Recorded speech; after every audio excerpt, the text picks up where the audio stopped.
Hey everybody, this is Captain Muniz with Nomad Fishing, and today is the 18th of October of 2024, and I'm bringing you the fishing report.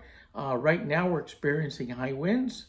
We had our first front of the year, or the season, come through on Wednesday night, and the winds picked up. They've been hovering around 20 knots for the last couple of days, and stronger than that, and we expect us to have these winds for the next 2 or 3 days. So we're not doing much fishing right now. We're kind of just getting ready, getting our gear ready, getting the boat ready, everything we can do.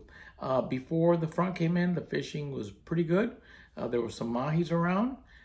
These mahis were not offshore. They were mostly on the edge, on the drop off, and also on the color change, wherever that color change happened to be on that day. So there's a few mahi around. The blackfin tuna were biting pretty good. There was also some skipjack tuna mixed in. The tunas were biting a little bit in the mornings, and they were biting really good in the afternoons. The key to the tuna fishing is the live pilchards. You need to have a lot of bait so you can chum them up and get them going. Luckily for us, the last 3 weeks or so, we've been able to find pilchards consistently, enough so that we're keeping some at the dock.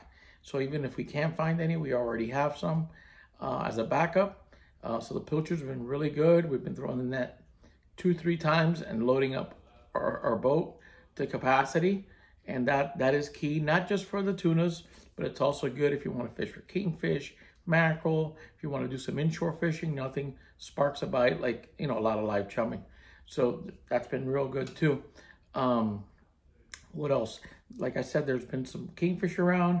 Mackerel starting to show up, both the Spanish mackerel and the Cero mackerel. They're in a little bit shallower patches, shallower reefs, shallow wrecks, things like that.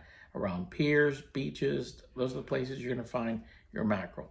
Out here, an area known as the Cuban hole or the boil was holding a lot of some mackerel and some kingfish on the smaller side earlier in the week. We stopped there for a little bit, had a couple of cutoffs, missed a couple of fish.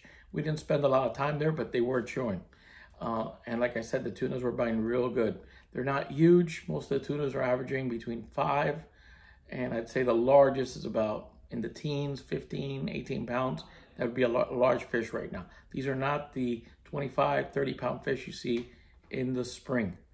Well, folks, that's pretty much it for right now. I did put out a video a couple of days ago of our last trip where we caught sailfish.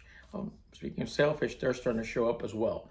But we did catch sailfish, we got barracudas, we got tunas. So I'm going to be putting out that video here shortly, so stay tuned for that. And please don't forget to hit that like button and leave your questions and comments. Until next time, my name is Captain Muniz with Nomad Fishing.